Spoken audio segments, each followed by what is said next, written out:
300 litre average आप इनकी गाड़ियों का फ्री पेट्रोल, ये वो है जो घर के लिए इस्तेमाल के लिए मिलता है, जो सरकार के लिए इस्तेमाल करते हैं सरकार के नाम पर वो अलग है, वो और बड़ी बड़ी गाड़ियां और ड्राइवर और मेंटेनेंस लगा ले तो सिर्फ इस वजह से 200 से 250 अरब रुपए ये ब्यूरोक्रेट, ये सियासतदान हमारे ऊपर पड़ते हैं। आईएमएफ वाले नाराज होते हैं तो आईएमएफ वाले तो कहते हैं कि अपनी पेट्रोल फ्री खत्म करो, इनकी गाड़ियां छोटी हो जाएंगी तो उसके नतीजे में हमें सैकड़ों अरब रुपए बचेंगे।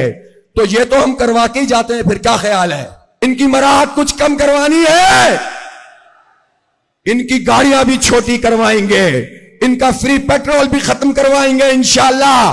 तैयार है इसके लिए? नहीं है और तैयार हैं।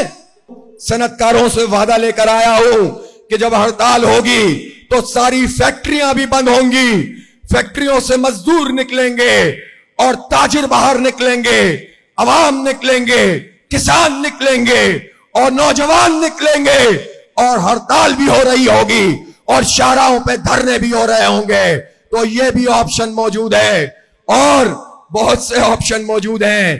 तंग ना करो हमें रिलीफ दो, बिजली की कीमत कम करो, पेट्रोल की लेवी खत्म करो, तनख्वाहदारों का बोझ खत्म करो और आईपीपीस को लगाम दो।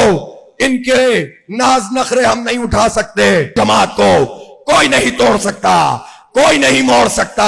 हम चाहते हैं कि सबको साथ लेकर चलें, जो जमात में नहीं है हम तो उनको भी साथ लेकर चलना चाहते हैं।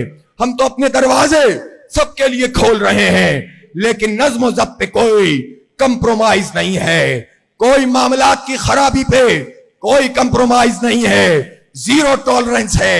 इसलिए पूरे करैक्टर का मुजाहिरा भी करेंगे, नज्म व ज़ब्त का मुजाहिरा भी करेंगे, आगे बढ़ेंगे इंशाअल्लाह।